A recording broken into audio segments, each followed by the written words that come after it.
Hello, I'm your host, Leonard Duncan. Welcome to a new episode of ATV-TALK and Motorsports Podcast.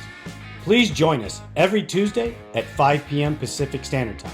We bring you interviews with industry professionals, live events, live news about the motorsports industry in every episode. Enjoy the show. Whether we are out riding with our friends and family or racing in extreme environments, we all need good tires. That's why I recommend GBC Power Sports Tires, a division of Greenball Corp. Their products, which include XC Master, Mini Master, and Groundbuster 3, are what leading professionals in the ATV-UTV industry are using. You can get your tires at greenballtires.com or find them on Instagram as GBC Tires for further inquiries. Brandon Hoag, welcome to ATV Talk, brother. How are you? Good, man. I appreciate you having me on. It's always a pleasure to talk to you. Dude, my pleasure. It's my pleasure. You guys are the ones doing all the hard work. I get to sit and watch. Yeah, well, I know you're a big ATV fan and stuff, so it's cool to see how much you get into it and how much how much time and stuff you put in to talk to all of us. So it's cool to see. Well, I've gotten to do it from your side, and I've gotten to do it from like Mark Notman's side, where you're the mechanic, and doing it from this side is almost more fun. Really? Yeah, because I don't have to pick a side. I get to be everybody's fan, and it doesn't matter, and it's pretty cool. Yeah, I can see that. But hey, I know that you came out west. You didn't really care for the tires much, but you got a chance to see what a works race was like, and you had an issue go on there. You can get into that or not, but you got a new program. That's what I'm hearing, and I want all the details. Yeah.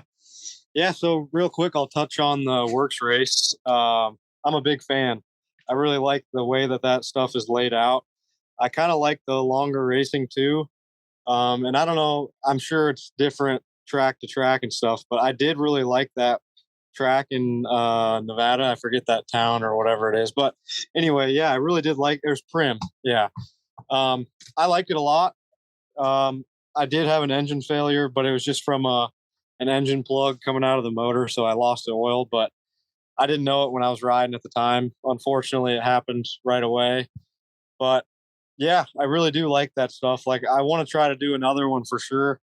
We did talk about it. So yeah, I mean, that was something totally different compared to doing like a 20-minute moto on the ATV motocross national side stuff. So the pace is a little different. The intensity is a little different. And honestly, just the environment's different too. Like, I talked to Bo Barron on the day before, and like, he's just such a cool guy. Like, I think I was asking him, like, you got any tips, for a new guy racing this type of stuff? And he's just a really cool guy to talk to. So yeah, I loved everyone there. Like, the people even signing me up were super nice. So the work stuff is for sure a really good place to go race.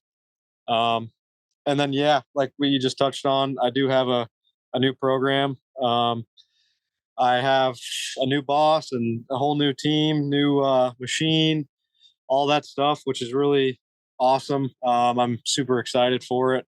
I switched to Yamaha, and Luke is the guy that I ride for.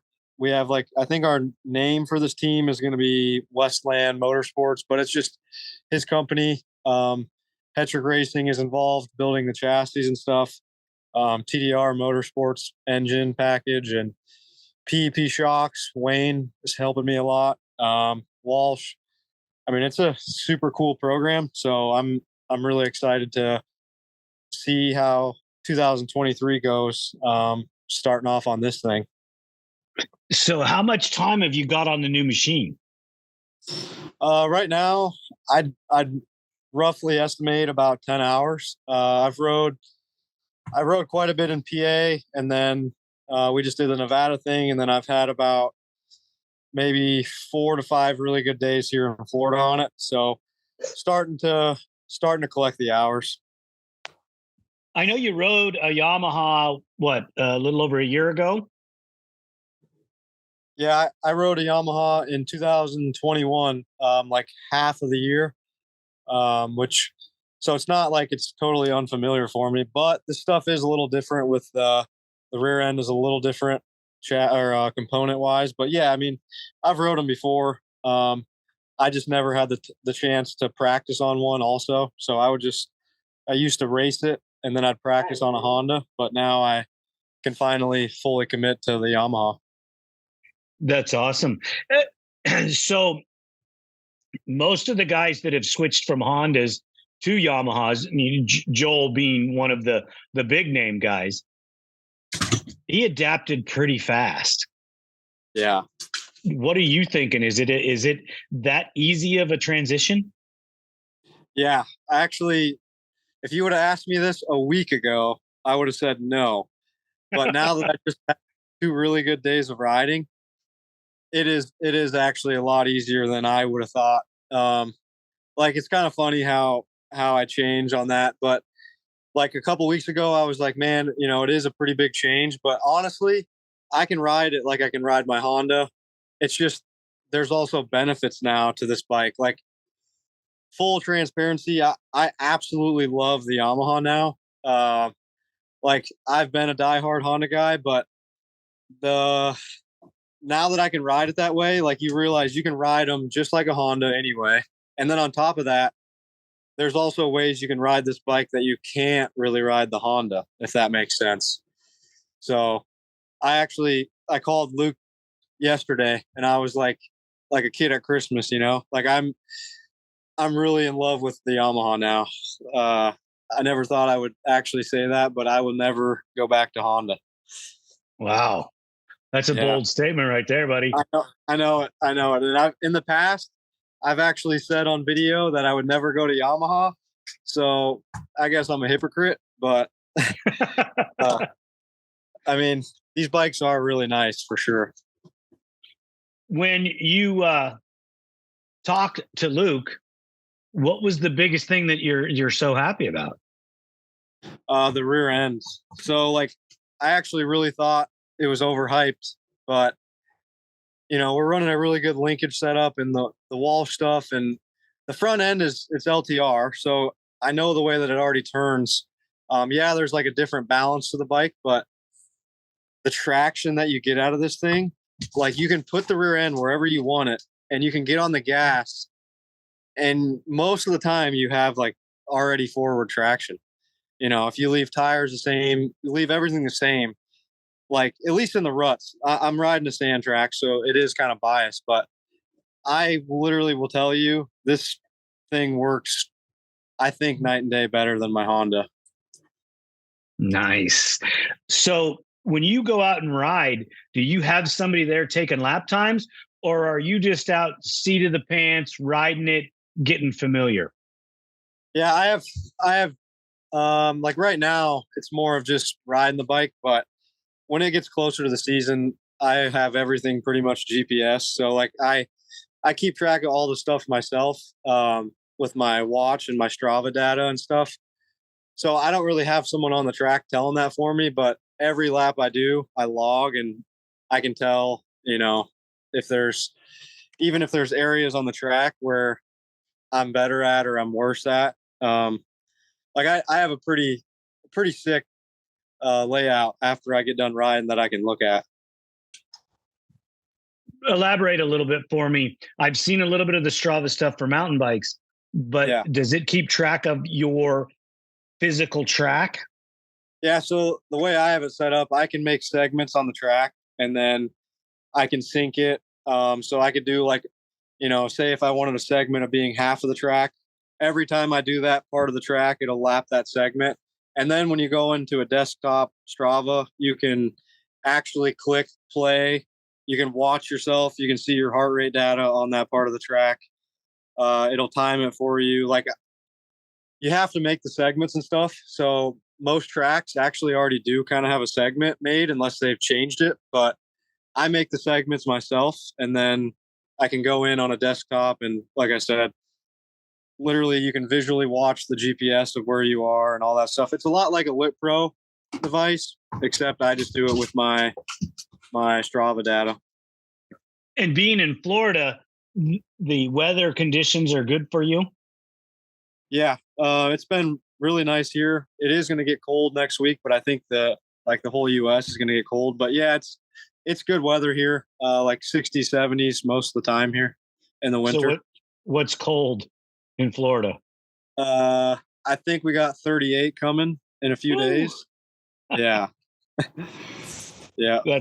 That's crazy stuff right there, brother. Especially for Florida. It's in the 30s here. I'm in Southern California, not all the way at the tip, but pretty far down. And we have good weather almost all year round. But in the morning, sometimes you get frost on the windows and it's a little cold. Yeah. I know the people back east are freaking, calling me a sissy right now, and it's okay. I am. I don't like the cold. I hate the cold. Yeah. I'm from Nebraska, and that's like, I mean, right now up there it's like 20 or something. But yeah, they got snow coming and all that stuff, and I've never been a fan, even though I'm from there. I absolutely hate it. You're a Cornhusker? Yeah, I'm a Cornhusker. All right, brother. I'm a huge fan. Oh, really? Yeah. I'm really disappointed in the way they're running their program. Absolutely. But, I want them to go back to when they were winning. Yeah. Awesome. Yeah. It would be. They have a long legacy of building great football teams. So hopefully they can get back. Yeah, I think once they figure the coaching stuff out a little bit, hopefully they can. Yeah, but it's hard to beat Alabama, isn't it? Oh yeah, I know it. Well, that's enough about football. Did you change all your whole package, your tires, shocks, everything when you went to the Yamaha? Nope, I'm staying on Kenda. I really do like the Kendas. This will be my second year on them. And I stayed with Wayne with PEP. I really like the PEPs a lot, and just having Wayne's feedback every single time I ride. I'll usually send him film or, just pick his head on what I'm feeling. And we've kind of we work pretty good together. So I left all that and I'm sticking with Walsh. So most of the stuff is pretty much all the same as far as components wise. Wayne is a pretty smart dude, isn't he? Yeah, he's definitely intelligent for sure. Like, he'll tell me if I'm full of crap or not, Wayne's always been real good to me. And like you said, he just freaking lays it out how he sees it, man. There's no sugarcoating it. Yep. Yep. I really like that though. Like, the first time we kind of got together was last year at Three Palms. I didn't even know what he looked like or nothing, but we really hit it off from the start. Like, I don't know why he still kind of likes me a little bit, but it's cool. It's cool to have his backing, and he was all in on me. He firmly believes that I have what it takes to keep going. So like, having that feeling with him is really cool. And I always try to thank him when I can, and always text him after every race. And just, I really do appreciate that a lot, Having that kind of support out of a shop guy or any guy in your corner is amazing. Belief. When I was a mechanic, having a belief in a rider and passing that on to them always gave them a sense of security, and they perform better. It feels amazing. Yeah, exactly. Yeah. I think that goes along with anything that you do, from building houses to whatever you're doing. If the people that you're doing it for believe in you, you're going to perform. Yeah. I had that a lot with the team I was with last year. Like, Musics were really good about that. They always believed in me. And even when I had some finishes I had were pretty, just not where we thought I would be at. And they were, no matter what, were like really supportive of it. And that just feels really good. Like, cause I don't, I don't have like not to get into it, but I just don't have a mom or a dad or someone really close to me telling me that I'm doing good. So like when I have someone that I really trust or involved tell me that stuff, it goes a long way. So you're carrying a lot of this burden on your own. Well, I mean, just yeah, like you know, I don't know. I don't know how to explain it really. Just racing is definitely different to me than like most of my family, and it's just the way it had to be. But I don't know. I don't have any input from a family side, which I don't mind it. Like I actually really don't. It's not hard or anything on me. It's just I do see sometimes I wish that like I was in a racing family, to have like a, I don't know. I understand what you're saying. I understand what you're saying. It's okay. Touchy, but I have people that pick up in that area, so that's why when I have someone like Wayne or just someone that does care a lot, like it means a lot, That's perfect. That's really good. Having Hetrick involved, how's the dynamic with Joel's dad being on your team and you're racing against his son? Yeah, I mean, it doesn't, I know it sounds kind of like, oh, but it's actually really cool. Me and Rich go way back before, like I've lived with him in Texas and stuff. And same with Michelle. I used to live at Michelle's. Like I lived in Joel's bedroom when in the off season one year and kind of like worked out of the shop and stuff. So we go way back, but Rich is awesome. Like he, the way we talked about it was like he kind of mentioned I'm going to be on a really good bike and if I'm, we're going to go try to win. Doesn't matter who we're racing against. So I like that a lot. Even though obviously I'm racing Joel, it's still the same.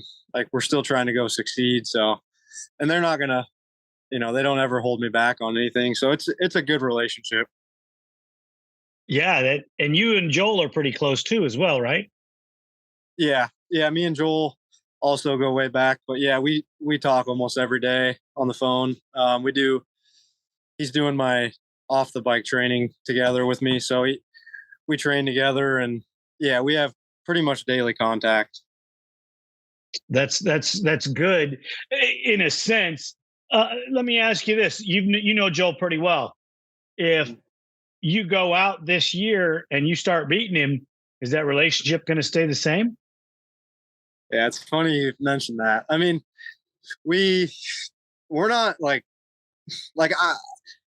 it's hard to. This is kind of funny. I mean, the way I am, right? I love like I would be best friends with my biggest competitor, but obviously you know how it goes when you put the helmet on. It's game time, all that stuff. But like for me, I love competitiveness. So me and him kind of have that relationship. Like I think he always asks me what I'm doing and we kind of have a competitive relationship. But for me, like, I don't know if I beat the guy and he doesn't want to be friends with me because of that, maybe we weren't as close as I thought. Like to me, if I get beat by someone, I have respect for him. Like I'm not going to be that guy that's, obviously I want to go beat him, but I can be friends with everybody if that makes sense. I don't think that he's that way. I think that he would just try harder to compete or beat you. Yeah. At Daytona, when I blew up in front of him, like I think he was one of the first guys to like hug me and tell me I had that race. And he was just, I was like crying in my pickup and he was like almost crying with me. Like that tells you a lot about a character, and that's why we're as close as we are. Like I got that guy's back no matter what. And he has my back. Like, when racing's done, we're going to be friends and it's a really cool relationship. He did tell me that he was, yes, wanting to pass you, but so excited that it looked like you were going to win the race. And he said it ripped his heart out when you had the failure, Yeah. I don't know, man. That was a crazy, crazy deal for sure. And I wish obviously we could go back and things could have been different, but I don't know. That was a deep, like just a heartbreaker. Cause at the time, obviously you feel like I just wanted to get I really wanted red plates and I wanted a career win and all that stuff. Even if it's Daytona, I don't care. So it just sucks that it happened that way, but it'd be cool to add that to like a big long list of, things that I've had to overcome if one day I can turn that ship around, Well, you're in that group of guys that are catching Joel and Chad. Mm-hmm. And when I say catching, when I first started really paying attention, there was a gap between everybody. There was Joel and Chad, and then a gap. Yeah. Now the gap is much, much smaller. Yeah. Because you have guys like you and Max Lindquist and Ford, and Janusa and Rastrelli, all filling those places. Yeah. And you guys are all pushing each other, and all of your programs are getting better and better. Yeah. So I know you're all on Yamahas, which kind of breaks my heart, but I get, I'm happy and brokenhearted all at the same time, because all that I've been working on the last few days is Yamahas. So, really, yeah, it happens. I mean, even you can focus your whole deal on Hondas, but you have to work on Yamahas because there's so many of them, and even the customer base rides Yamahas. Yeah, that's kind of funny you mentioned that, because I've had to start learning how to even take them apart. Like I've never pulled an engine out of a Yamaha, so that's all new to me as well. The first time is like a pain in the ass, isn't it? Yeah, it's not as easy as just pulling the carb off. Like there's a lot more things. I mean, a TRX is as basic as it gets, I think, so. Yeah, and once you get the Yamaha down, it's pretty fast.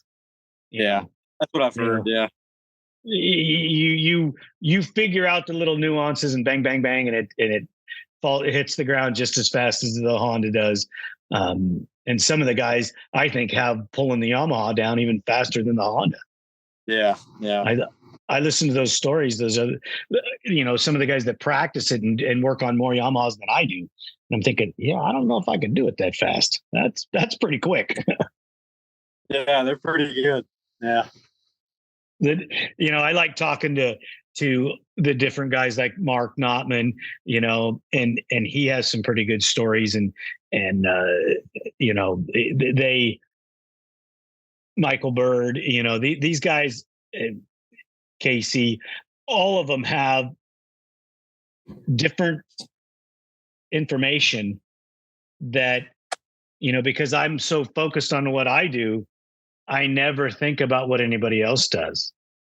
Yeah. And when I get to talk to them, I'm like, well, I never looked at it from that perspective before, or I didn't know about that nuance. And it's pretty awesome. Yeah. Yeah.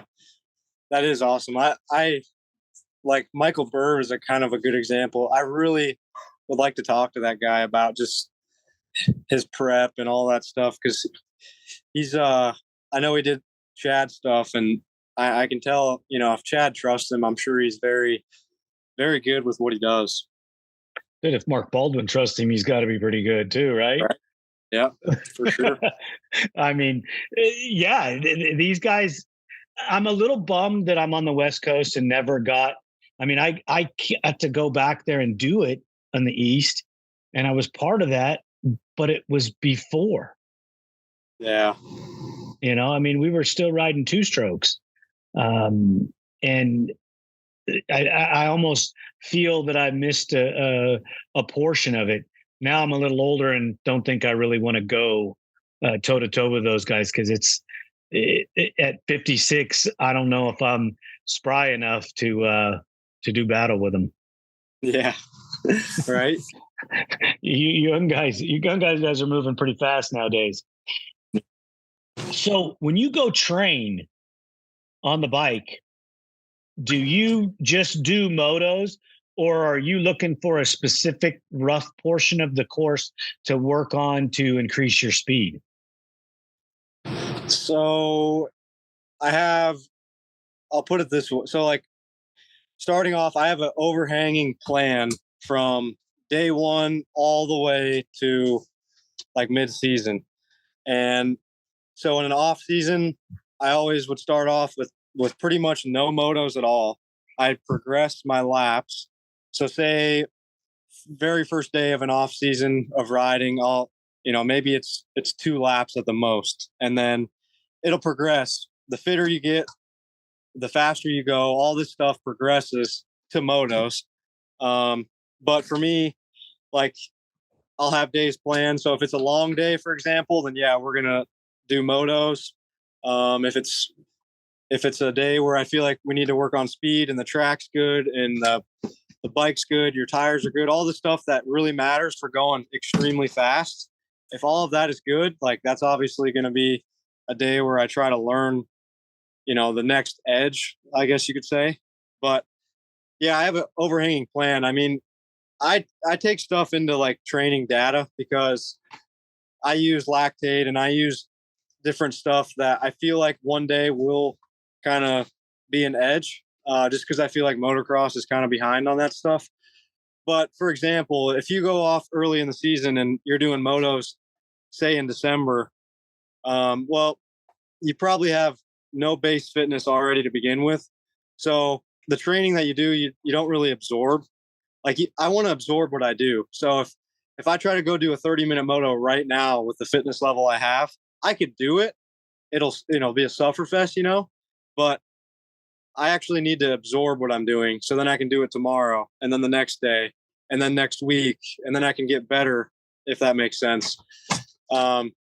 So yeah, I'm a big science guy with lactate. Like I do stuff off lactate pretty much only. So I know when I ride, if I'm doing a moto when I'm really out of shape, I'm really accumulating a lot of lactate. I'll be somewhere around like 10 millimolar plus, and you can't get much fitness growth from stuff like that. You need to have a good aerobic base built before you start doing 20s and 25s or anything like that. So call me kind of geeky, but I do stuff kind of different. But I really hope that one day, like say, it'd be cool if I'm winning races that I could show all this stuff and be like, well, this is a different approach than just the basic.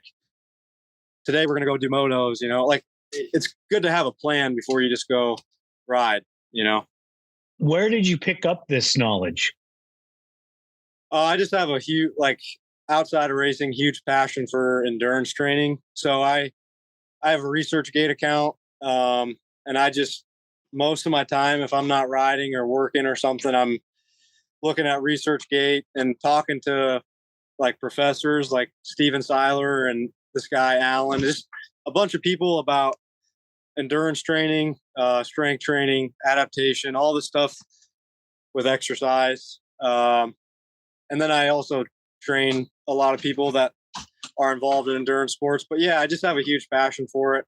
I can't go to college because I race, obviously, but when I'm done racing, I would like to get an education there so I could, be more credible. But for now, it'll do. I use what they tell me, and I use a lot of the studies published and stuff, and kind of approach it in a more science way. That's pretty intriguing. Do you do blood work?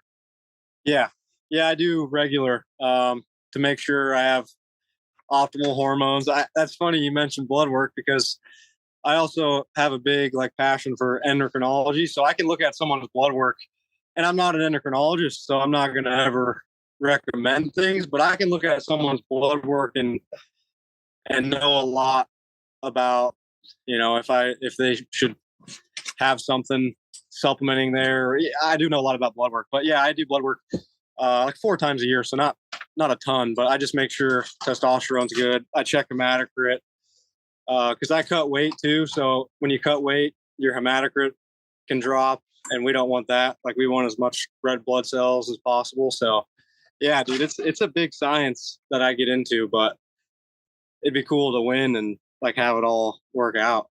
Do you know blood doping like they do in the bicycle racing? Yeah. Do you think that is that illegal in ATVA? or Yeah, ATV motocross? yeah, when we signed the AMA Pro Racing, we signed that we could get drug tested and stuff. It is through, I think it's through USADA now, but yeah, I mean, if we never do get tested, but if we were to get tested, everything that is on the USADA panel, we would get tested for. But I mean, as far as I'm concerned, I don't think we've ever been tested, to be honest with you. I know the dirt bike guys do. Like, I've actually been at a race and watched Justin Barsha have to pee in front of the USADA guys. So I know they do, but for us, we don't.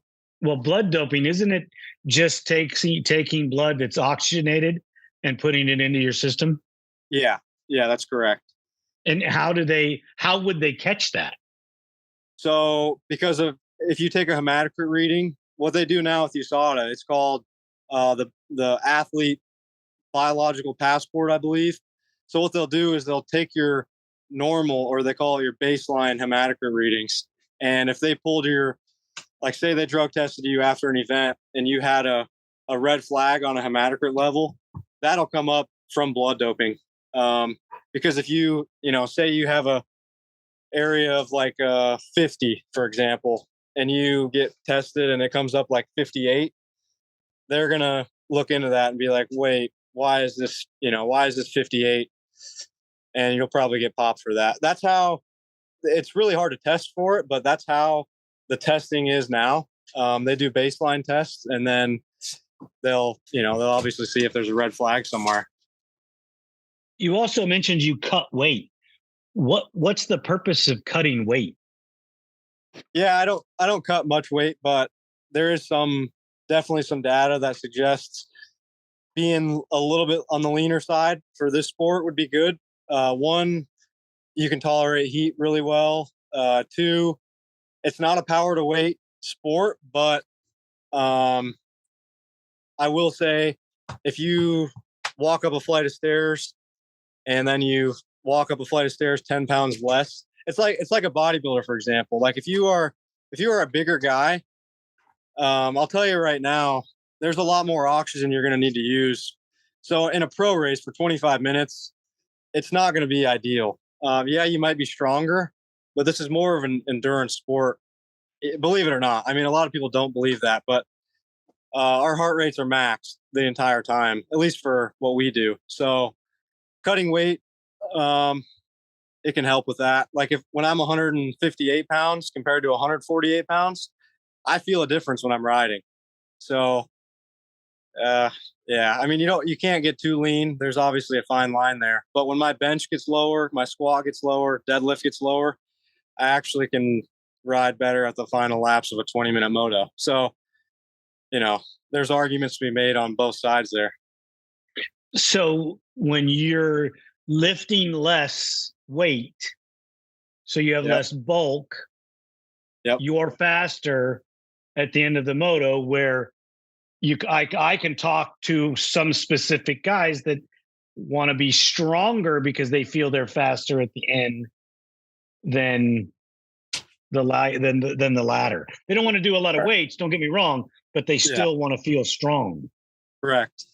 Yeah. I mean, that's, I've gotten into it not into it, but just, we've had debates for sure. Even with, like, me and Joel talk about it a lot, because he trusts me to do his training and stuff. And, we've made it very clear, if there's an area that he thinks differently, then we're going to address it. But the strength side, I would have an athlete strength train on top of the endurance training, especially if they're already lean or already very skinny and doesn't have a good strength base.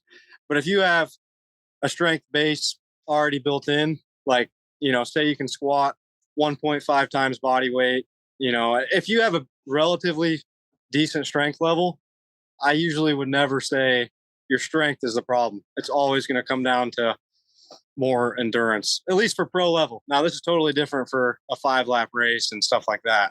But for the pro level, I would not want to have an athlete that's, I wouldn't say bulk, maybe you're having a bulkier guy. I would rather have a guy that's leaner, that we can endurance train heavy. And if he needs to work on strength, we would. But endurance is seriously, I think it's underrated as far as the training that you need to do for this stuff.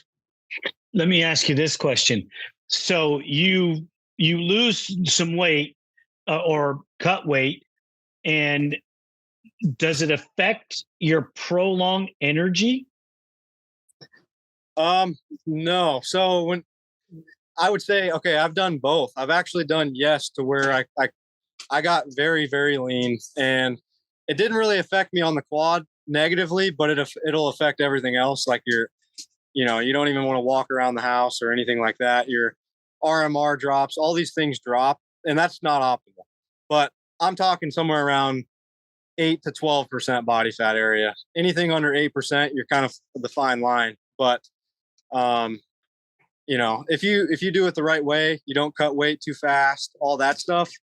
Usually, I would say you shouldn't have issues. But when you do it the wrong way, if you cut weight too fast, there's definitely downsides, especially with blood work. If you got blood work done while cutting weight, you'll see that. You'll see that your testosterone drops pretty much hypogonadal.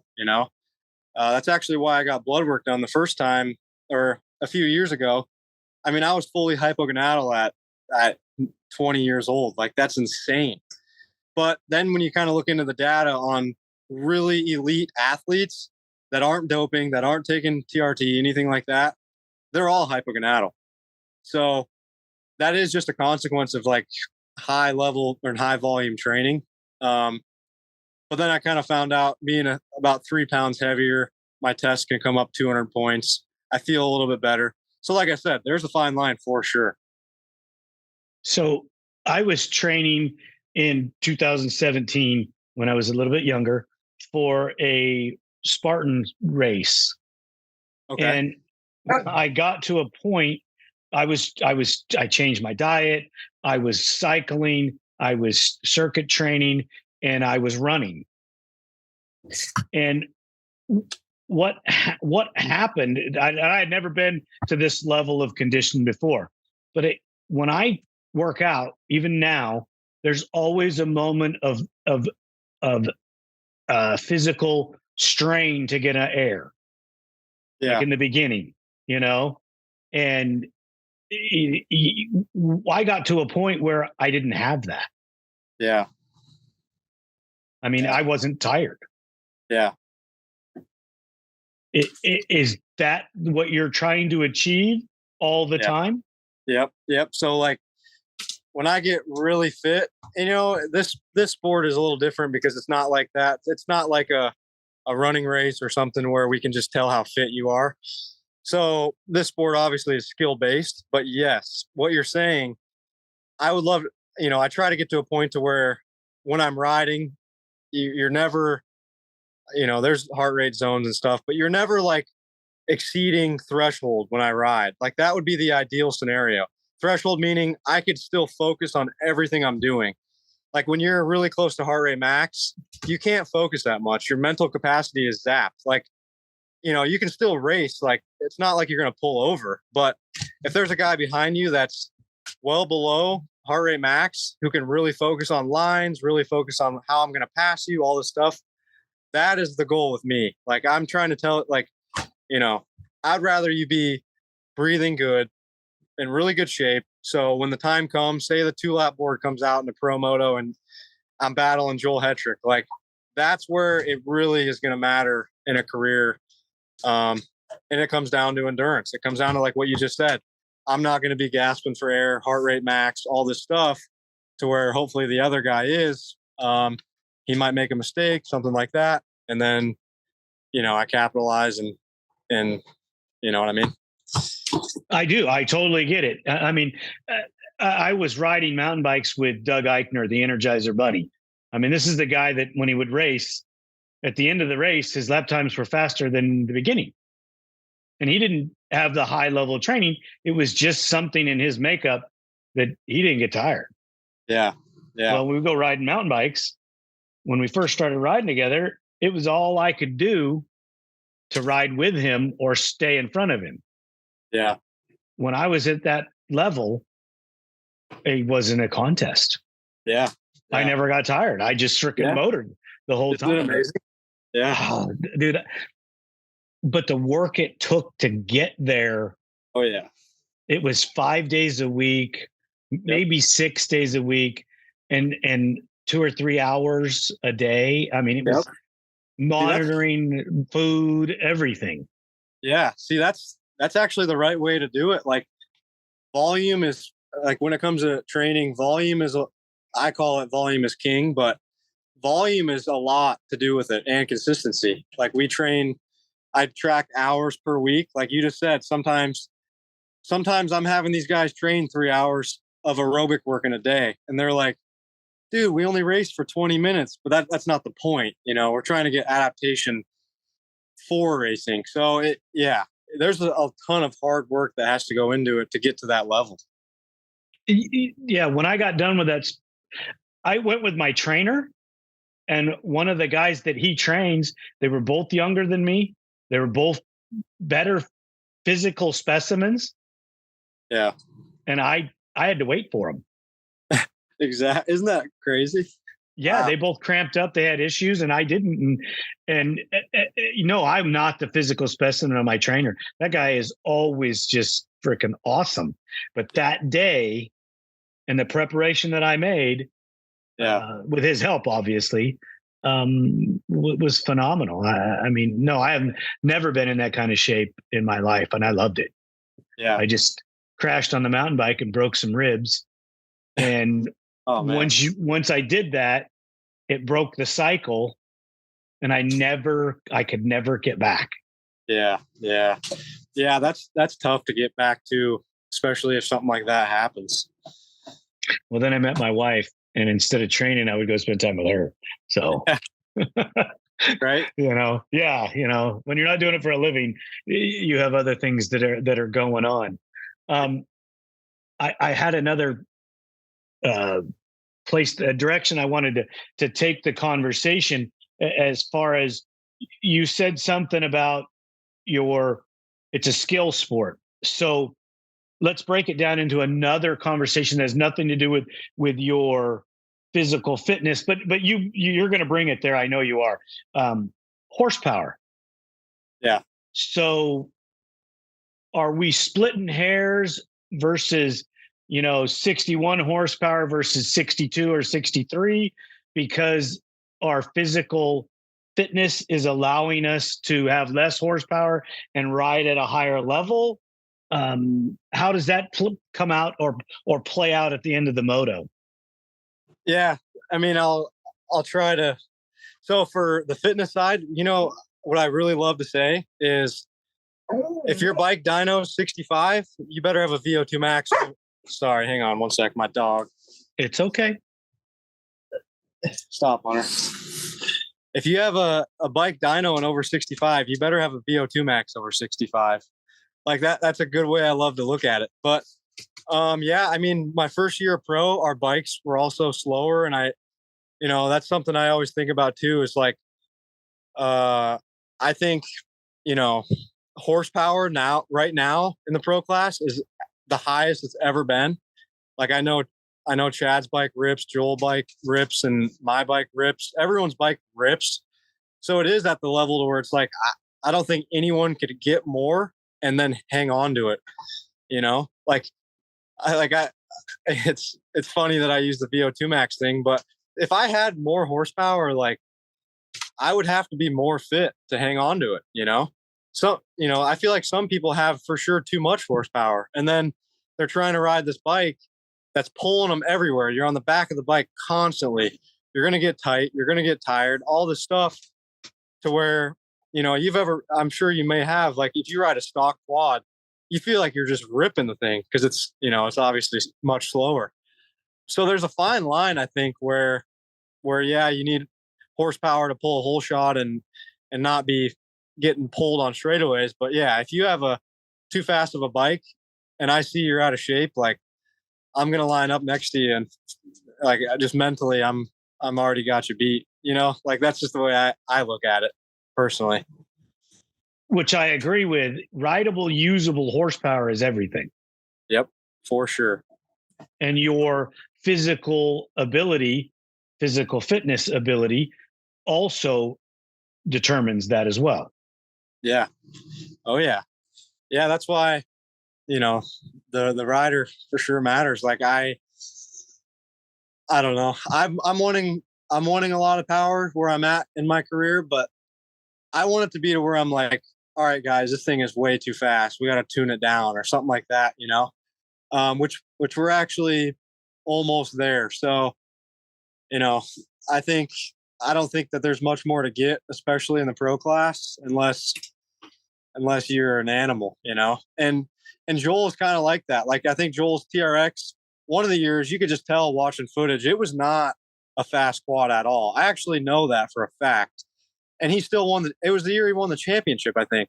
And it was not a high horsepower bike at all. Like seriously. I mean, he's had to increase it since then because just the level keeps coming up a little bit. But yeah, it just was a prime example that the horsepower wasn't everything. He was still really good at starts. The start technique was really good. So he never wheelied or anything. But yeah, I mean, he rode the heck out of a Honda when I feel like he was probably underpowered that year. And his driving through the turns or driving into the turns and out of the turns is where he was making time. Yeah. If you compare it to like a works race, everybody wants to go out and race Bo with more horsepower. Yeah. And it's not, the Bo isn't beating you because of horsepower. Yeah. No. He beats everybody just because when you watch their corner speed, he drives through the turn, he drives through the bump, and his speed doesn't drop. Yeah. Yep. Yeah, it flows really well. I mean, there's a whole lot of things that you can work into that, but watching you, I got to watch you at Briarcliff, and unfortunately, you had a bad moto. Yeah. But you were super fast until that happened. Yeah, and that was one of those moments to where, okay, imagine if I was a tad bit faster to where I could have passed Joel, right? Right. So say I'm fast enough to pass Joel and it came down to the 2-lap card and I'm right. This is where everything I just told you about comes into play. Right. That's why I do what I do and like why I'm so obsessed with it, because I feel like one day there's going to be a time and a place to where maybe it comes down to this type of stuff where the 2-lap card comes out and maybe it's Chad or something, like someone I might have to pass. Briarcliff, like, yeah, I wasn't fast enough to pass Joel, but I was still ahead of Chad in that moto, So, and if you would have put another rider in that scenario, I'm just being, honest with you. They would not have been able to ride with Joel like that, because I was being like fitness wise, I was on the red line, and I know Joel was too. Like we had to ride extremely hard to even open the gap to third place. So I'm just saying, this is why I do all this stuff. It's going to come to where maybe I'm in that position where it's going to matter, and that's why. Well, Joel didn't pull away from you. He had a little bit of a gap, and it stayed the same, unfortunately, till you had the motor issue. But you were matching him speed for speed. And from what I was watching, I mean, you were the guy on the bike, so you had a better. Yeah, like I caught him actually a few laps because I had a line on him before the wall, but him being a really good guy, like rider, he saw the line that I was taking, and the next lap he took it. So that's where the gap like kind of opened up. But early on, I actually was telling myself I'm going to pass this guy, but obviously that didn't work out. But yeah, man, it's just, yeah, that was like a really good moto for me. But Pleasure Valley, same thing. I mean, I stayed with Joel and Chad the entire moto, right on Joel's grab bar a lot of the times. And imagine if I was faster than them guys that moto, like, 2-lap car comes out and I'm more fresh than them. Like that's kind of where that stuff would matter. Lack of experience running up front. Do you think that mentally affects you as far as taking a little bit of your conditioning away from you because you're maybe stressed or overthinking things? Yeah, I've thought about it a lot. I feel like in the past, for sure, mentally, I just didn't have the racecraft that they do. Like, they're really good at picking lines mid-moto and stuff. I think now, I don't feel that way anymore. I've learned that too now that I'm older, like how the lines develop, how the race kind of goes. Now I'm just more on like being consistent lap after lap. Like, I can go real almost every race this year I qualified top 3. So my speed, and that's within tenths of seconds of them. My speed was there, but they do it every lap. And that's just where I have to find out the consistency to do it every lap. Like, they're really good at just lap after lap, clicking qualifying speed times, to where me, I can only do that one lap and I might blow a berm the next lap, like that stuff has to keep getting figured out. But I got better at that this year, which helped me mentally. So it's not necessarily, it is there, but as I get older, it's getting better. Like, I'm improving in that area to where I can start doing them lap after lap. Is it mental growth and maturity? Yep. Now it's like, it's mentally, I don't have any doubts that I can do it. To where in the past, without a doubt, being brutally honest with you, I would tell you, I might be able to get a good start, but I don't know if I can do that.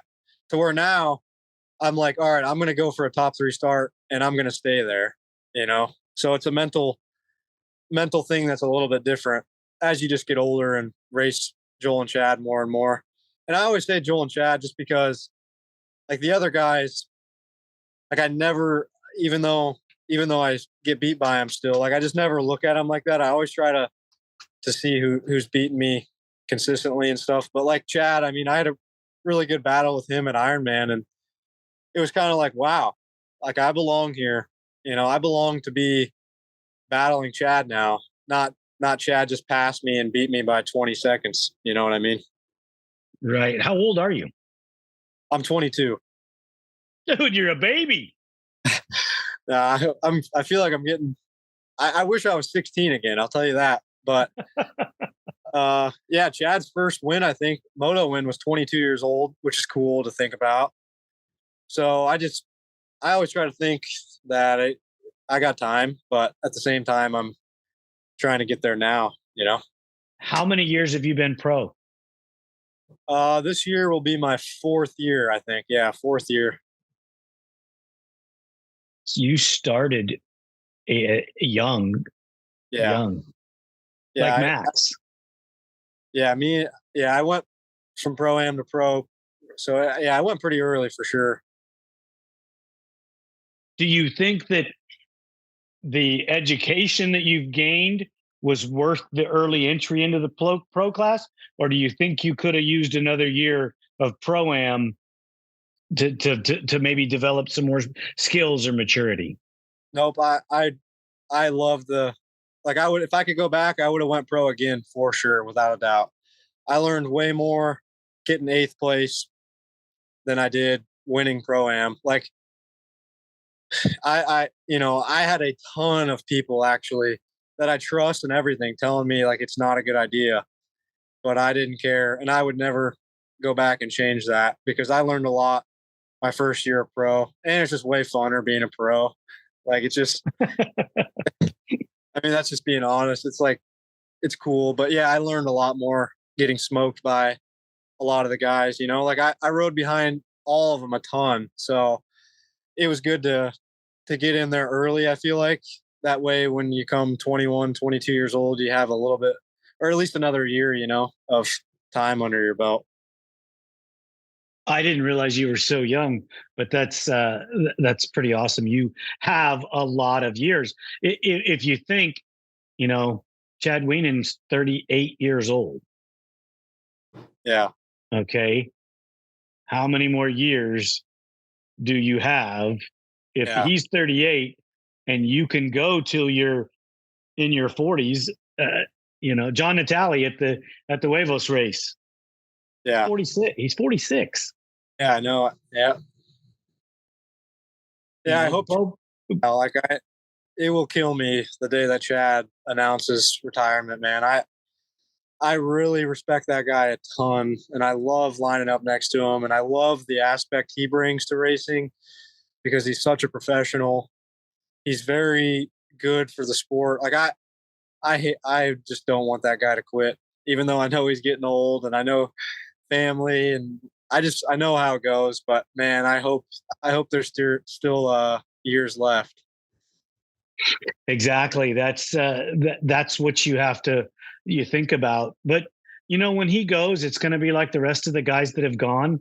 Before him, they're going to go, and we're going to talk about them. And within a couple years, it'll be somebody else, or within a year. Yeah. I hear rumor, and it's only rumor, that Joel's not going to be around forever. Yeah. Yeah, I know. I don't know. I don't know how. I mean, I definitely know. It's just I wish that like we had a really good financial situation with racing. I'm sure everyone does. Oh, but hey. man, I hope that we got some good years coming. Like it'd be nice to be able to know we have a good 5 years coming or something like that, It would, but there's no difference now to what it was years ago. We've had the factories come in, 3 different times, 4 different times into our sport, and they always leave us. They're not going to take care of the ATV people, the ATV group. I don't think they have the same respect for it. Yeah. They don't see it as a necessary item. I believe if you put us on TV and gave us the same exposure that you gave the bikes, we'd be just as big, if not bigger. I totally agree with that. Yep. Well, the general public would more relate to an ATV than they would a motorcycle. Yeah. Because more of them are going to ride an ATV. Yeah. That's right. I know. That's just how I see it, brother. Yep. Brandon, this has been an amazing conversation. Your level of knowledge in your training aspect and the things that you're doing is far beyond your years. And I'm really taken back by that. I wasn't prepared for this portion of the conversation. Yeah, no, I don't know. I mean, it might sound pretty nerdy and kind of over the top, but man, that's my personality. Like I love being serious about stuff. Like it's kind of funny. Like I'm just not a partier, not like nothing like that. I love to be serious about stuff. So that's why this conversation kind of, you saw, like I get into the littlest details possible, That's what's going to make you a champion. That's I'm not going to say, I'm not going to be cocky, but I do feel that's the truest statement. Like there's got to be, yeah, I'm not a cocky guy, but you know what I mean? Well, I agree with the statement. You look at it this way: to win a championship is a feat. Yeah. So any guy that's went out and won one, you have to respect that guy completely. Even though he only won one, it took so much to get there. Yeah. And then you look at a guy like Chad that's won 8 and Joel that's won 3.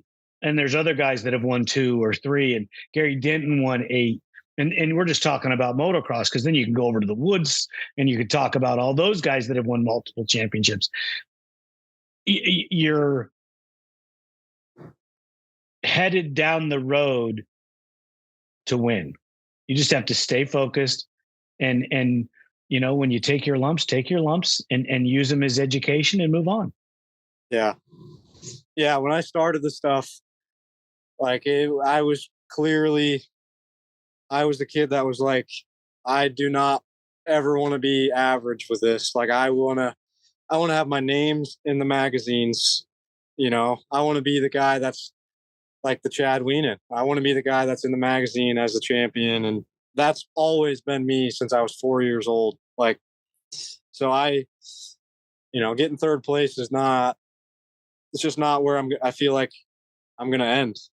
I'm not happy with ending third. So hopefully racing sticks around, and hopefully we see what happens, I guess. We'll be racing something, even if we ain't racing quads. Yeah. Right? Lawnmower. There you go. Whatever, man. Whatever it is. Yep. We got turtles out there. We're racing to put a number on it. And, Yep. you know, Brandon Hoag, I look for amazing things in 2023 from you. I'll be watching. And, you know, I text often and, you know, ask how things are going. So we'll be in touch with you because I always want to know what's going on. If you have anything that you want to put out or that you need the fans to see or hear about, reach out to us. We'll be more than glad to get it out there for you. Yeah, I will, man. I appreciate you. And thanks for coming on ATV Talk, man. The team here at ATV Talk would love your feedback. Please email us at hello@atvtalkpodcast.com.